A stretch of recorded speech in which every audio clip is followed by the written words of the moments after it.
दोस्तों, ये जो वीडियो आपके सामने हम ला रहे हैं, ये हमारे एक बड़े वीडियो का, जो कि जिसका नाम है climate disaster that shook the world around 4200 years गो, उसका एक तरह से इंट्रोडक्टिव वीडियो है। मैं और प्रोफेसर अनिंद्य सरकार, जो पिछले कुछ सालों से हड़प्पन सिविलाइजेशन के ग्रोथ, प्लोरिफिकेशन एंड डिक्लाइन को समझने की कोशिश कर रहे हैं। हम धोलावीरा पहुंचे थे इस समर्स में, और हमने साइट्स में जा कर के ये बात समझने की कोशिश करी कि क्यों ये सभ्यता ऐसे लोकेशंस पे आके इस्टेब्लिश करती है अपने आप को 5000 साल पहले, और उसके बाद कैसे ये ग्रो करती है और उसके बाद डिसअपीयर क्यों हो जाती है। हमें उम्मीद है आप इस इंटरेक्टिव वीडियो को एंजॉय करेंगे, और इसके साथ आप फिर हमारा जो दूसरा वीडियो है जिसमें हमने कहा है कि that climatic disaster of which shook the world around 4200 years ago, उसको जरूर देखेंगे। धन्यवाद।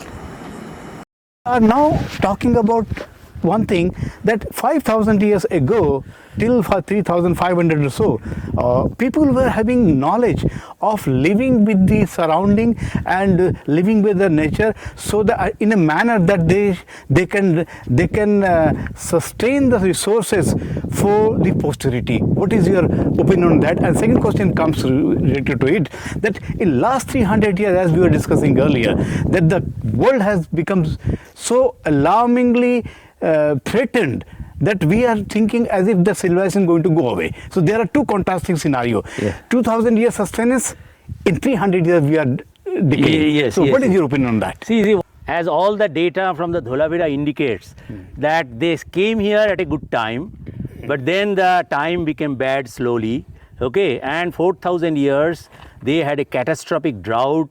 In fact, today all the data suggests those droughts were persisting for several decades in multiple phases.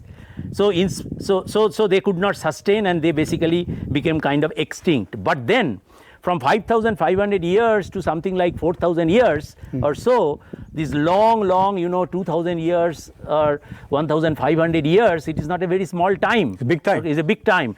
And in big time there must have been lot of ups and down. One ups and down was that the monsoon was progressively becoming weaker and weaker, even in Kachchh and entire India, okay.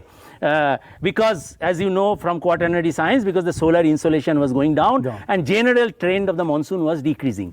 But in spite of that fact, they started learning all this kind of water management to sustain for what you call nearly, in Dholavira age says, about 1700 years. Right. Okay.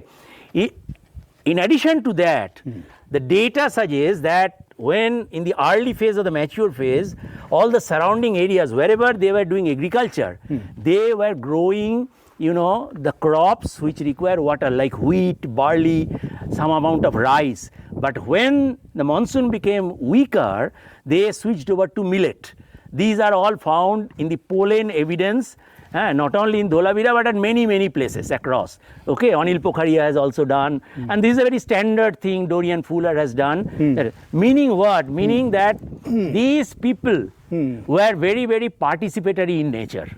That means the society was not a conflicting time society. That if the bad times come, all of us will stand together, shake hand and try to save our posterity.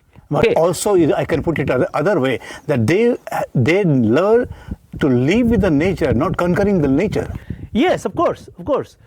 They change their lifestyle. Yes. It's not like making a big castles in multi-story building in the Siberia. Particularly, let me tell you, particularly the Indus Valley civilization people are very unique in the sense that they do not have the so-called very hierarchical structures like Egypt and Mesopotamia.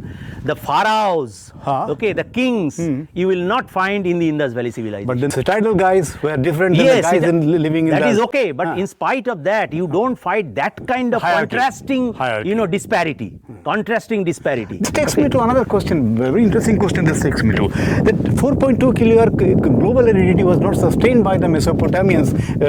They just everybody died. But these people could sustain it. I don't think these people sustained. They all gone. No, not that manner. See, some expert told me that it could be because of these people, the pharaohs and the Mesopotamian guys guys were sustaining on the basis on irrigation system, because Yes. they are drawing water from the rivers. Yes. These guys were not really dependent on the irrigation system. They were dependent on the direct precipitation. Yes, so that is why you must understand that 4,300 years they started declining. They are declining. They're declining. So 200-300 years they sustained. But you see, you must understand that if a drought occurs over century scale at multiple phases, now all the speleothem data shows that they are double drought hypothesis they call. Okay, so एक drought आ रहा है 40-50 years. Today, even 2 years of drought we cannot sustain. Right. So, I mean, they didn't have a GPS, they didn't have agriculture, they didn't have satellite. But how could they sustain? Agreed. But the other thing, if you make, some people also talk about the same time period when the Harappans were living in this kind of, crude kind of, I will put it, I'm now using the relative terms. Yes. Crude structures compared to the pyramids. Right. Guys are building the pyramids, beautiful architect. Yes. These guys were living like this. Yes. But when there was a climate crisis came, Right. they could not sustain, but these guys sustained. Does it imply that they were over harvesting their resources compared to the people? I said that the social structure, all the analysis, anthropological analysis, archaeological analysis shows their social structure was such that there was extreme disparity. The difference between the top people and the lower people are very high. In Indus, we do not see that. And I think that is what we also carry even today. The Indians generally do not like. I mean, of course, the industry and all today are increasing the disparity. But normally, Indians always lived in kind of, harmony. 1-2 एकड़ जमीन होगा, एक आध बैल होगा, उसी से चल जाएगा. Right. Okay, let's get down. Very interesting.